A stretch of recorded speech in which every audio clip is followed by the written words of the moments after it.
If you think about meat and say, okay, well, it has to come from chickens, cows, and pigs, there's only so much efficiency you can wring out of that system. So we need to think about it differently. I'm Ethan Brown. I'm the founder and CEO of Beyond Meat, and our mission is to create meat directly from plants.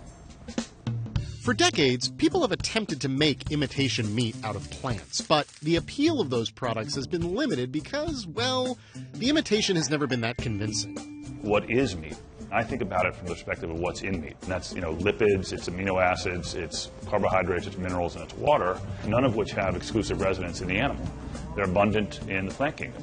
So what we're doing is extracting them from plants, and then we're going ahead and assembling them in the architecture of animal protein or muscle.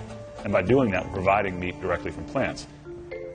So what makes Beyond Meat different than its predecessors is that instead of trying to take a product like tofu and pass it off as chicken, it's figuring out what makes chicken chicken and then rebuilds it from the molecular level. You might think that the key to creating a convincing imitation of meat is getting the taste just right. And flavor is important, but it turns out it's not the most important thing.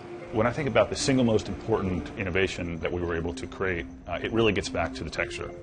I think it really dates back to kind of our familiarity with animal protein, with that feeling on the teeth.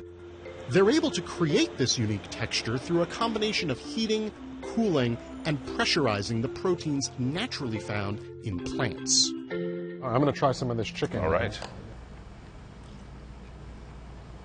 The texture is really the key here. I mean, you get that feeling of, you use that word fibrous. Right. Stringy in a good way. Right. Without the structure, without the fiber, I think you're not going to get that mainstream penetration. Ethan's company is currently selling two kinds of plant-based meats, chicken strips and ground beef.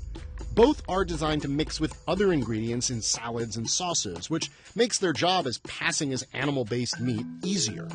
2015 will be a make-or-break year for Beyond Meat. The company is preparing its next product, one that aims right at the heart of meat eaters: a burger. That's a way taller order than some ersatz chili, but Brown and his team think they have an edge. See, once you start rebuilding meat from the ground up, you can do more than just make a facsimile of it. You can actually make it better. So what you're having right now has more protein than beef. It has more iron than steak, more omegas than salmon, more calcium than milk, more antioxidants than blueberries. Super meat. It is a super meat.